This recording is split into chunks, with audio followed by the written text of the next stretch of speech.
Hello everyone, कैसे आप सभी। जेकेएसएसबी फीमेल सुपरवाइजर एग्जामिनेशन के लिए क्रैश कोर्स लेक्चर 1 होगा। आप अपनी प्रिपरेशन की जर्नी को हमारे साथ कंटिन्यू कर सकते हैं।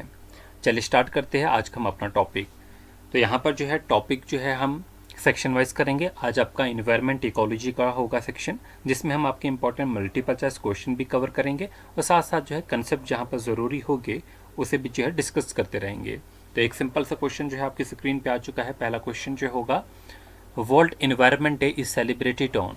तो आप सभी को मालूम होगा कि वर्ल्ड एनवायरनमेंट डे जो है वो कब मनाया जाता है। बहुत इजी क्वेश्चन है। तो ये 5 जून को जो है मनाया जाता है, तो याद रखेंगे आप 5 जून। क्वेश्चन नंबर 2 आपके स्क्रीन पे आ चुका है। Who among the following has been use the term ecology for the first time.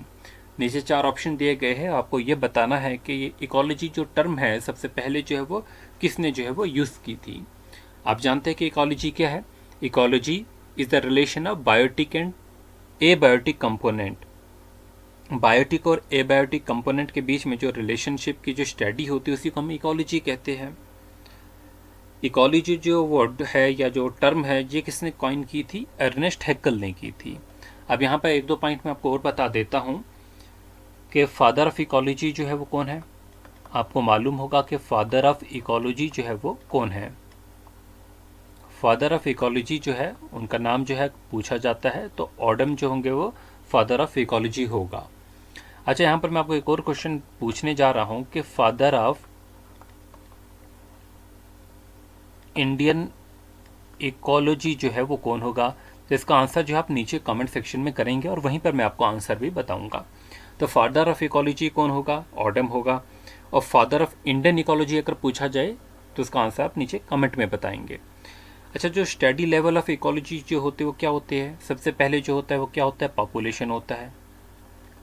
Study level of ecology में पहले क्या आता है? पॉपुलेशन होती है। पॉपुलेशन के बाद जो है वो क्या आता है? कम्युनिटी आती है। पॉपुलेशन फिर कम्युनिटी आती है। थर्ड नंबर पे क्या आता है? आपका इकोसिस्टम आता है। इकोसिस्टम आता है। चौथे नंबर पे आपका जो है वो क्या होगा? बायोम होगा। पांचवें नंबर पे क्या होगा? आपका बायोस्फीयर होगा। क्या होगा? बायोस्फीयर होगा। 6 नंबर पे, चलिए ये हमारे पास इतने ही है। पहला नंबर पॉपुलेशन होता है, फिर एक कम्युनिटी होता है, फिर इकोसिस्टम होता है, फिर बायोम होता है और फिर बायोस्फीयर होता है। पॉपुलेशन जो है आप सभी समझते होंगे कि पॉपुलेशन क्या होता है। Number of members in species, उसे हम पॉपुलेशन कहते हैं। कम्युनिटी क्या होता है? कम्युनिटी में जो है ग्रुप ऑफ डिफरेंट स्पीसीज होते हैं। इकोसिस्टम के लिए जो है वो ये याद रखेंगे एबायोटिक कंपोनेंट और बायोटिक कंपोनेंट होते हैं। बायोम क्या होता है? Group of same type of ecosystem जो होता है उसे हम क्या कहते हैं? बायोम कहते हैं। और बायोस्फीयर जो होता है वो क्या होता है? आपका ग्रुप ऑफ बायोम जो होता है उसी को हम बायोस्फीयर कहते हैं। अब यहाँ पर क्वेश्चन आ जाता है कि स्मॉलेस्ट यूनिट ऑफ इकोलॉजी क्या है। तो स्मॉलेस्ट यूनिट जो होगा वो कौन सा होगा? आपका पॉपुलेशन होगा। और अगर आपको पूछा जाए कि लार्जेस्ट यूनिट ऑफ इकोलॉजी जो होगा वो कौन सा होगा, तो वो बायोस्फीयर होगा। तो ये इन्फॉर्मेशन जो है वो आप याद रखेंगे। अच्छा, complete basic unit of ecology अगर पूछा जाए तो कंप्लीट जो बेसिक यूनिट होता है वो कौन सा होता है? इकोसिस्टम है। ठीक है, तो ये याद रख लेंगे। क्वेश्चन नंबर 3 आपकी स्क्रीन पे आ चुका है। Who of the flowing use the term deep ecology for the first time. नीचे 4 ऑप्शन जो है वो दिए गए हैं। आपको ये पूछा गया है कि दिए गए ऑप्शन में से जो टर्म है ये डीप इकोलॉजी, ये सबसे पहले जो है किसने यूज की थी। तो साइंटिस्ट का आप नाम बताएंगे उस, तो वो क्या है? क्या और पहला ऑप्शन है ईपी ऑडम, फिर जो है राव नाइकर है। तो सही आंसर जो है वो मैं बता देता हूँ आपको, आर्नी नाइस जो है इन्होंने डीप इकोलॉजी जो टर्म है जो है सबसे पहले जो है वो यूज की थी।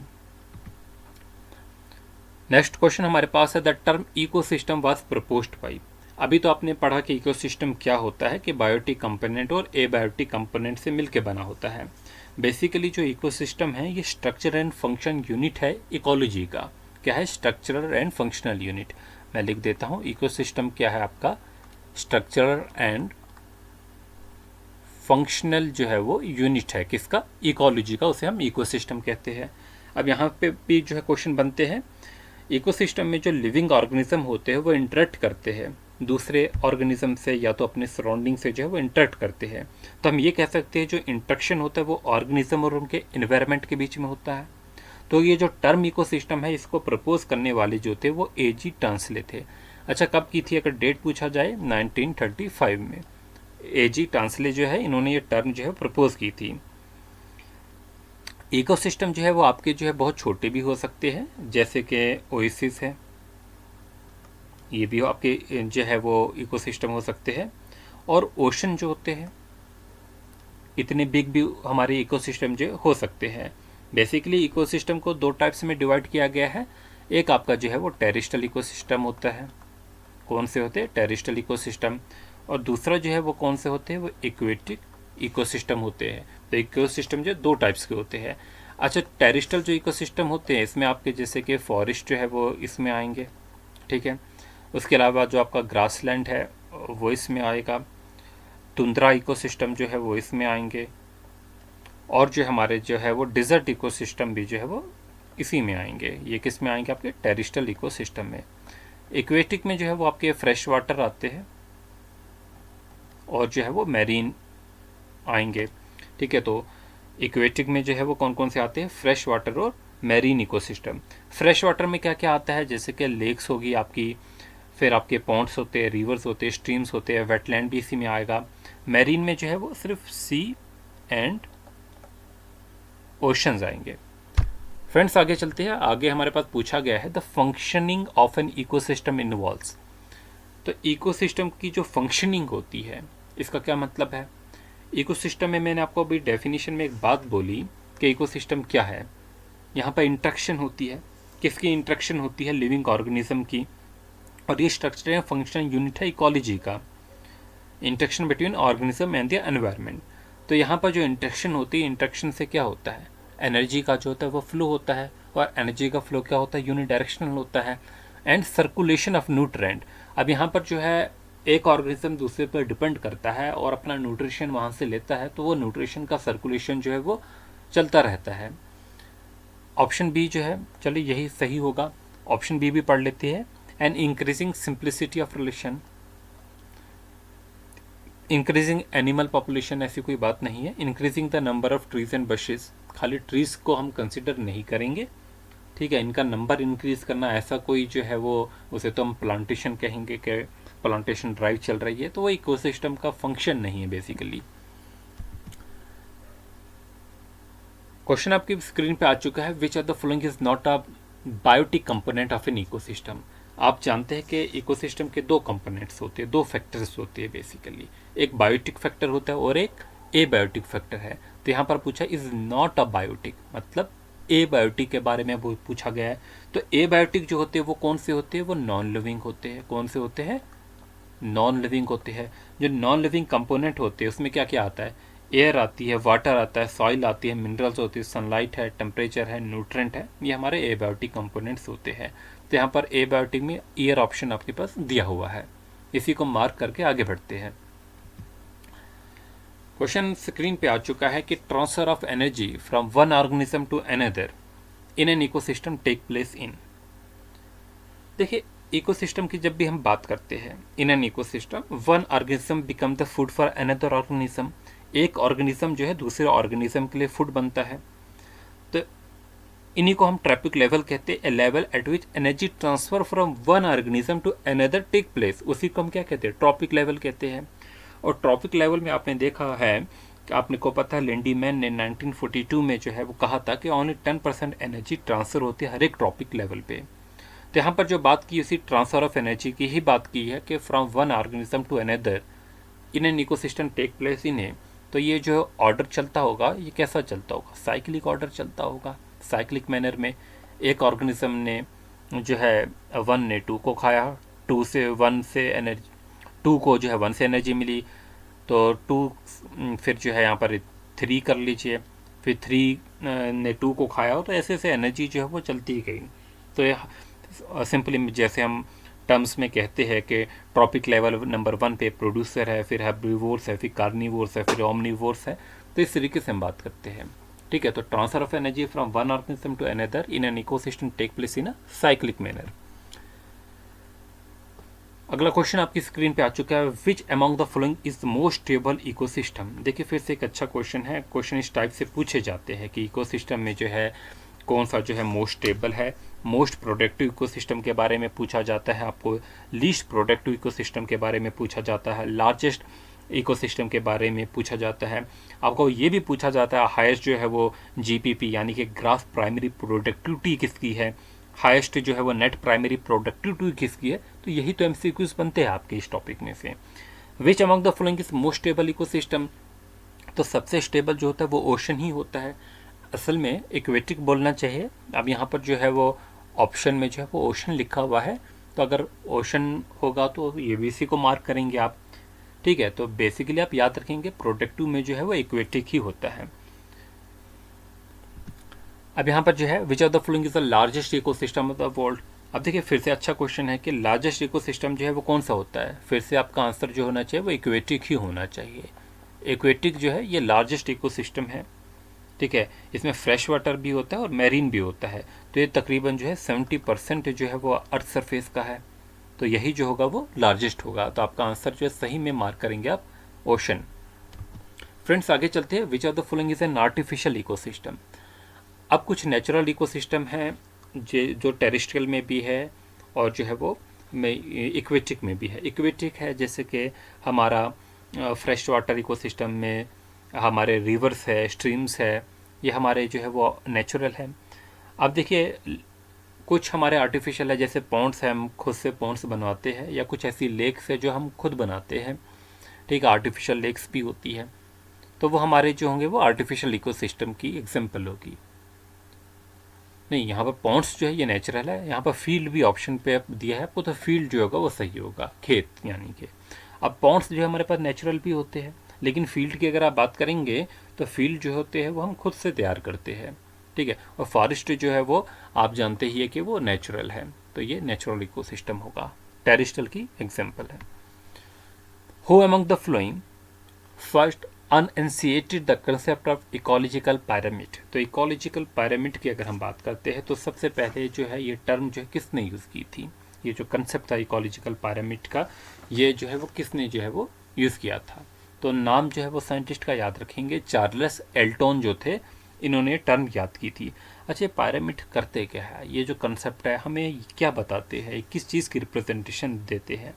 ये बताते हैं कि जो एनर्जी ट्रांसफॉर्मेशन होती है in the form of diagram. आपने फूड चेन पढ़ी हुई है, फूड वेब भी पढ़ा हुआ होगा। ठीक है, तो वहाँ पर आप देखते हैं डायग्राम में क्रिटिकली, और यहाँ पर आप देखेंगे कि एनर्जी जो ट्रांसफॉर्मेशन हो रही है in the form of diagram. तो ये अपराइट भी हो सकते हैं आपके पैरामिड्स, और जो है ये जो है इन्वर्टेड भी हो सकते हैं। तो अपराइट पैरामिड्स भी होते हैं और इन्वर्टेड भी होते हैं। अब यहाँ पर बात करते हैं how many types of ecological pyramids. अब इकोलॉजिकल पैरामिड्स की टाइप्स कितनी हैं, तो 3 होती है। आपको पता होगा कि इसमें हमारे पास नंबर पैरामिड्स आते हैं, हमारे पास पैरामिड्स ऑफ एनर्जी आता है, और पैरामिड्स ऑफ बायोमास आता है। तो ये 3 टाइप्स रहती है पैरामिड्स की। तो यहाँ पर ऑप्शन जो होगा वो सी जो होगा वो सही होगा। ठीक है, आगे चल लेते हैं। The pyramid of biomass will be inverted in the ecosystem of. आपने देखा जो हमारा पैरामिड ऑफ बायोमास है यूजुअली जो है ये अपराइट होता है, लेकिन इन केस ऑफ अगर हम बात करते हैं जैसे कि जू प्लैंक्टन का केस है, यहाँ पर जो है जू प्लैंक्टन्स जो है ये डिपेंड करते हैं छोटे छोटे फाइटोप्लैंक्टन्स पर। तो मतलब जो हमारा ओशंस में है, हमारा इक्वेटिक जो है पैरामिड और बायोमास जो है वो इन्वर्टेड भी हो सकता है। तो यहाँ पर जो है वो फॉरेस्ट के केस में नहीं होगा, ग्रासलैंड में नहीं होगा, लेकिन पॉन्ड्स में हो सकता है। ठीक है, क्योंकि जू प्लैंक्टन जो बड़े बड़े हैं वो फाइटोप्लैंक्टन छोटों पे डिपेंड करते हैं। तो ये पैरामिड ऑफ बायोमास जो है वो इन्वर्टेड हो सकता है in case of ponds. Friends आगे चलते हैं। Ecological pyramid that is always upright. अब अपराइट हमेशा कौन सा होता है, एनर्जी वाला होता है, क्योंकि एनर्जी जो होता है वो यूनिडायरेक्शनल में फ्लो करता है। तो only pyramid which is always upright वो कौन सा होगा, पैरामिड ऑफ एनर्जी होता है, क्योंकि एनर्जी जो फ्लो करती है इन द फूड चेन वो क्या होती है, ऑलवेज यूनिडायरेक्शनल। फ्रेंड्स आगे चलते हैं, अगला क्वेश्चन हमारे पास फूड चेन से रिलेटेड है। In a food chain the solar energy utilized by plant is only. अब प्लांट जो सोलर एनर्जी यूटिलाइज करते हो कितनी होती है? 10% होती है। अभी मैंने आपको फोटोसिंथेसिस भी पढ़ाया था कुछ टाइम पहले न्यूट्रिशन के टॉपिक में, और वहाँ पर ये बात बोली थी कि वो सिर्फ 10% ही एनर्जी जो है वो यूटिलाइज करते हैं प्लांट्स। ठीक है, और आपके सिलेबस में भी मेंशन है न्यूट्रिशन, आप जाके उससे देखेंगे। उसके एमसीक्यूज तो मैं करवाऊंगा ही, बट आप जाके देखेंगे। देखिए, in a food chain the solar energy utilize by plant is only कितनी होती है? 10% जो है वो होती है। अच्छा, आप जानते हैं हमारे पास जो फूड चेन है, कौन सी फूड चेन? ये दो टाइप्स की होती है आपके पास फूड चेन। यहीं पर इस टॉपिक को कंप्लीट कर लेते हैं, फूड चेन को भी साथ में पढ़ते हैं। एक आपकी जो है ग्रेजिंग फूड चेन होती है, कौन सी होती है आपकी? Grazing food chain. और दूसरी जो होती है आपकी डेट्राइटिस फूड चेन होती है, कौन सी? डेट्राइटिस फूड चेन। अब ग्रेजिंग फूड चेन में होती है जो ट्रॉपिक लेवल 1 जो होता है, ट्रॉपिक लेवल 1 पे जो होते हैं वो कौन से होते हैं? आपके हर्बीवोर्स होते हैं। हमेशा कौन होंगे? हर्बीवोर्स जो होते हैं वो ट्रॉपिक लेवल 1 पे होते हैं। और जिसका लास्ट होता है ट्रॉपिक लेवल जो टॉप पे होता है, तो यहाँ पर मैं टॉप लिख रहा होता हूँ, T1। ठीक है, ये बॉटम, ये T1। तो यहाँ पर जो हमेशा कौन होंगे? कॉर्नी वोर्स होंगे। ठीक है, तो ये आपका याद रखेंगे। और 3 से 4 स्टेप्स में हो जाती है। चलिए मैं बता ही देता हूँ। सबसे पहले आपका क्या होता है? ग्रास होता है। ये हर्बीवोर्स होंगे। पहले नंबर पे ट्रॉपिक लेवल नंबर 1 होगा। फिर इन ग्रास को खाने के लिए जो है वो कौन आता है? ग्रास होपर खा लेता है। कौन खा लेता है? ग्रास होपर खा लेता है। ठीक है, अब ग्रास होपर को कौन खा लेता है? लिजर्ड भी खाती है। ठीक है, फ्रॉग भी खाता है। फिर ट्रॉपिक लेवल जो है 3 से 4 स्टेप ही बनाने हैं हमें। अब इसे कौन खा लेता है? स्नेक खा लेता है। और स्नेक को भी जो है वो पीकॉक खा लेता है। तो इस तरीके से जो है फूड चेन चलती है। अच्छा, अब डेट्राइटस की अगर बात करते हैं तो डेट्राइटस में जैसे कि लेटर है, इन्हें कौन खाता है? अर्थवर्म खाता है। ठीक है, और अर्थवर्म को जो हमारी चिकन खाती है, और चिकन को जो है कौन खाता है? कैट भी खाती है। ठीक है, फिर वोल्फ भी खाती है। वोल्फ के बाद लाइन। तो इस तरीके से आप दिखा सकते हैं। तो ये आपकी फूड चेन होती है। 2 ही टाइप से, इतना ही आप इसमें पढ़ेंगे, एनएफ है। आपको क्वेश्चन आ जाता है कि इन्हें अरेंज करने के लिए आ जाता है, और कौन सी टाइप होती है, बॉटम लेवल पे कौन होता है, टॉप लेवल पे कौन होता है, ऐसे क्वेश्चन बन जाते हैं। अब फूड चेन जो है ये क्या है बेसिकली, ये भी आपको पता होना चाहिए। क्या ये रिलेशनशिप है बिटवीन ऑटोट्रॉपिक ऑर्गेनिज्म? ठीक है, अब देखिए खाली ऑटोट्रॉपिक का यहाँ पर काम नहीं है, यहाँ पर सिर्फ ऑटोट्रॉपिक का काम नहीं है। ठीक है, हेटेरोट्रॉपिक ऑर्गेनिज्म भी इसमें होते हैं, और ये मैं आपको न्यूट्रिशन में पढ़ा चुका हूँ। ऑटोट्रॉपिक क्या होते हैं, हेटेरोट्रॉपिक क्या होते हैं। एक्सचेंज ऑफ जेनेटिक मटेरियल, क्या जेनेटिक मटेरियल को एक्सचेंज करते हैं? नहीं। पैसेज ऑफ फूड, बिल्कुल फूड का पैसेज तो होता है, मतलब एनर्जी का भी पैसेज होता है from one organism to another. अब ग्रास है, ग्रास को जो है वो ग्रास होपर ने खाया, तो वहाँ पर जो है पैसेज ऑफ फूड हुआ और एनर्जी भी जो है ट्रांसफर हुई। तो फूड चेन में ये काम होता है। ठीक है, क्वेश्चन नंबर 17 है, the correct order in the food chain of the various component terrestrial grassland system is. अभी आपको मैंने बताया सबसे पहले क्या होगा, ग्रास होगा, तो पहले ऑप्शन में ग्रास है, अगले में भी ऑप्शन में, फिर ग्रास ऊपर यहाँ पर है, तो ये 2 ऑप्शन जो है वो क्रॉस हो जाएंगे। ठीक है, अब देखिए ग्रास को ग्रास ऑफर ने खाया, यहाँ पर भी, यहाँ पर भी। ग्रास ऑफर ने को फ्रॉग ने खाया, और यहाँ पर ग्रास ऑफर को स्नेक ने। क्या स्नेक को फ्रॉग खा सकता है? नहीं। तो आपका पहला ऑप्शन जो होगा वो करेक्ट हो जाएगा, तो ऑप्शन ए होगा सही। क्वेश्चन नंबर 18 है, which of the flowing constitute of food chain. आप यहाँ पर बताइए कौन जो है फूड चेन बना रहा है। आप देखिए सबसे पहले जो है वो ग्रास है, ग्रास को क्या वीट खाएगा, और फिर मैंगो? नहीं। ग्रास को कौन खा रहा है? गोट खा रहा है, और गोट को कौन खा रहा है? ह्यूमन खा रहा है, तो ये आपका सही होगा। फ्रेंड्स आगे चलते हैं, क्वेश्चन नंबर 19 है, which of the following is the correct sequence of food chain. यहाँ पर भी जो है करेक्ट सिक्वेंस जो है पूछी जा रही है फूड चेन की। अब देखिए फूड चेन आपके सिलेबस में अगर है तो यहाँ पर जो है इससे रिलेटेड इस टाइप के क्वेश्चन बनते हैं कि इसे अरेंज कीजिए।